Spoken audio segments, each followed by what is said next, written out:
My plan is to lower everyday costs for hardworking Americans, and lower the deficit by asking large corporations and the wealthiest Americans to not engage in price gouging and to pay their fair share in taxes.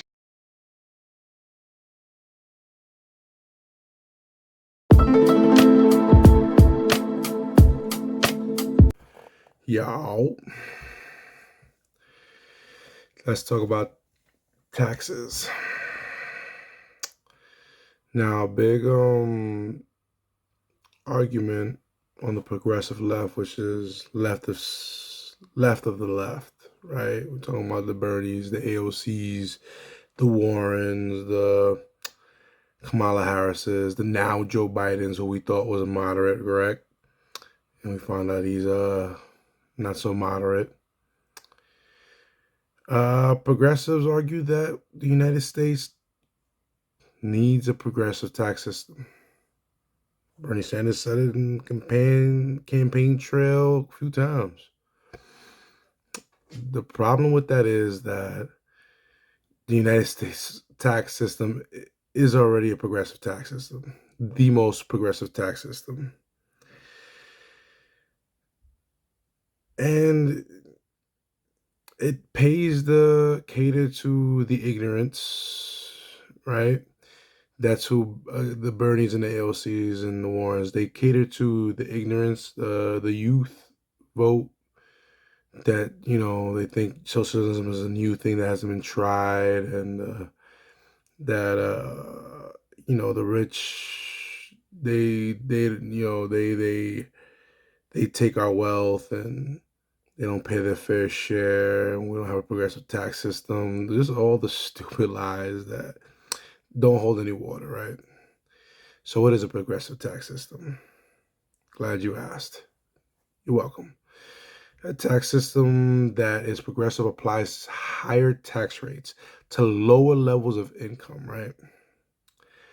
For the youth, the individual income tax has rates that range from 10% to 37% in brackets, right? That's the federal tax bracket. This design leads the higher income individuals paying a larger share of income taxes than the lower income individuals, right? So immediately, the progressive tax system, by definition, forces people that make more money to pay more in taxes. So immediately the purpose of a progressive tax system debunks people not paying their fair share, right? In the progressive tax system, we have a marginal tax rate, right? So within those brackets, the way we progress through those brackets is through marginal taxing, which means for every additional dollar past a certain bracket, we pay taxes on that additional dollar and some, right? So if you have 15% at 10% federal tax rate, then when you hit what is this, $15,001, $15,001, you start paying 12% on everything after $15,000. So that 15,001 and up, you pay the 12%, and then you go to the 17, 23, so on and so forth. That's marginal taxes. That's the marginal tax. So the marginal tax is the tax rate you pay on an additional dollar of income, right? In the United States, the federal marginal tax rate for individuals increase as income rises. This method of taxation, known as progressive taxation, aims to tax individuals based on their earnings, with low-income earners being taxed at a lower rate than higher income tax earners. So our tax system is doubly progressive through the progressive tax brackets, and then you go through the marginally, right? So our tax rate is so progressive that it's progressive twice over. All right. I'll be posting probably a picture of the tax brackets. So you see the tax brackets. They were adjusted in 2019, I think it was, when Trump 2017, I think it was, when Trump came into office. 2017 to 2019, I think it was. He changed the tax brackets and gave all Americans a tax break. He's one of 4 presidents, I think, to ever give a tax cut to the American public. You got JFK, Bush, Reagan, and Trump. I think there's a 5th one. I think it's Clinton. This is off the top of the head. I'm not Googling this. So feel free to correct me, but I know those 4 definitely cut taxes for each and every individual. No matter what your opinion is, that is a fact. Understand? There's a big difference between an opinion and a fact. And there's evidence behind the fact. Opinion is just that, right? So I'm just talking the facts. I don't really care what the opinion is. Now, when they talk about, the rich paying their fair share, well, we should define what rich is. A lot of people don't understand what makes a person rich or wealthy. There is a difference between rich and wealthy. There are definitions to this stuff. All right? And there's a way to measure these things. This is not rocket science. All right? We don't need conspiracies plotting this stuff out. There's measuring here. Right? So what is rich? How do we determine a rich person? Well, a rich person is easily defined as someone that their money works for them. They do not work for their money. You understand? A rich person can become rich by working for money, but eventually they have money that works for them. That means their dollars don't take breaks. They don't take vacations. They duplicate and make more dollars, right? That's rich. Somebody that money works for them, right? And that person, and how we measure wealth, right? Rich is the income coming in. Now, wealth is what you have, right? Well, how do we measure wealth, right? Wealth is, wealthy. There's a famous story Shaq said. They talk about Shaq. Shaq's rich. The guy that cuts his check is wealthy, right? Shaq has to kind of work for his money. His money can double and everything. His money can work for himself, but he still has to work for some of his money.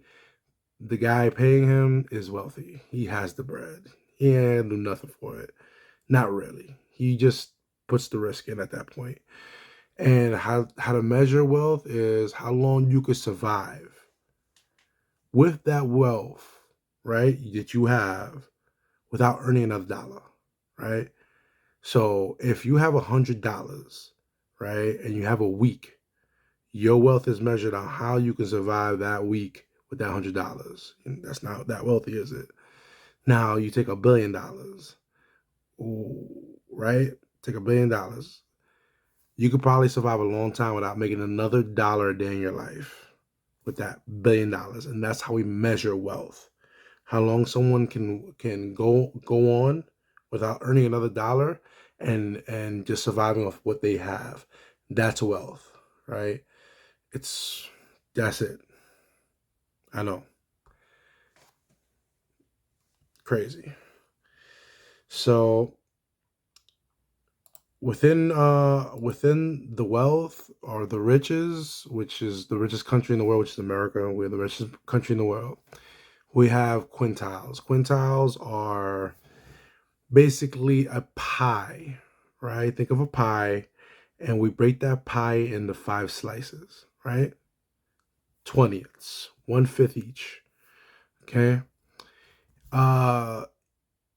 For each quintile bracket, right, in the pie is increases in wealth. So you have the poor, the low income, the middle income, the upper middle income, the rich, right? So those are the 5 basic. In layman's terms, it's a little more technical than that, but in layman's terms, that's the 5. Now, age is what plays a major factor in the quintiles, right? No one stays in the same quintile forever, unless you're on generational poverty, which is social services, right? You get enriched through social services, which is about 500%. Other than that, you go in between quintiles within your lifespan, right? You can go in and out, you can increase, you can go back. It all depends on your worth, right? The human capital you've built, how do you get through them, right? So you can go from poor, middle class, rich, and in America, that's very possible. Very possible. It is the only country in the world where you can become rich instantly, right? You can get off a plane, you can put $1 in the lotto, and you can become an instant millionaire. It's the only country in the world where that's how rich we are. In the quintiles, about the top 1% makes about 52% of the income, right? They pay about 40% of the federal taxes, but the top 50% pay about 95% of the taxes, right? So half the country, the upper half, pay 95% of the taxes.